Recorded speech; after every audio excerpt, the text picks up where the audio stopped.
Mrs. Armitage and the Big Wave by Quentin Blake. Mrs. Armitage was on her way to the beach. She was wearing her surfing kit and she carried her surfboard under her arm. Breakspear the dog ran alongside.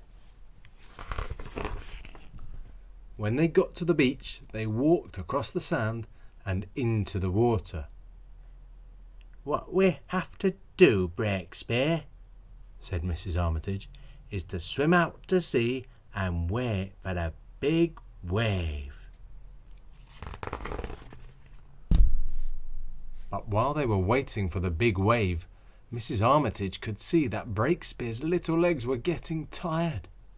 "What we need here," said Mrs. Armitage, "is something to keep a faithful dog afloat."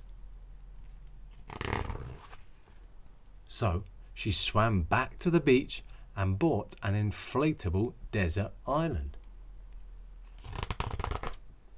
When she got back, Breakspear climbed onto the desert island and they went on waiting for the big wave. But it was a hot, hot day, and soon Mrs. Armitage was sweating and Breakspear's tongue was hanging out. "What we need here," said Mrs. Armitage, "is something to protect us from the sun's powerful rays." So she swam off and came back with a cap with a yellow plastic brim for herself and an umbrella with pink spots for Breakspear, and they went on waiting for the big wave. Now they were nice and cool, but they soon began to feel rather hungry, as you do at the seaside. "What we need here," said Mrs. Armitage, "is a selection of light snacks to keep us going." So she swam off and got a plastic duck and an empty box and tied them together with string and filled the box with tasty items. When she got back, Mrs. Armitage ate an avocado burger and Breakspear had some crunchy dog biscuits, and they went on waiting for the big wave. After a while, a breeze sprang up and blew briskly along the shore. "This is delightful," said Mrs. Armitage, "but what we need here is something to show us wind force and direction." And she swam off and came back with a windstocking and a line of bunting, and she fixed them so that they blew in the breeze, and Mrs. Armitage and Breakspear went on waiting for the big wave. A windsurfer passed them at high speed. "Hi there, gorgeous!" he shouted. "What we need here," said Mrs. Armitage, "is something we can hail fellow sportsmen with."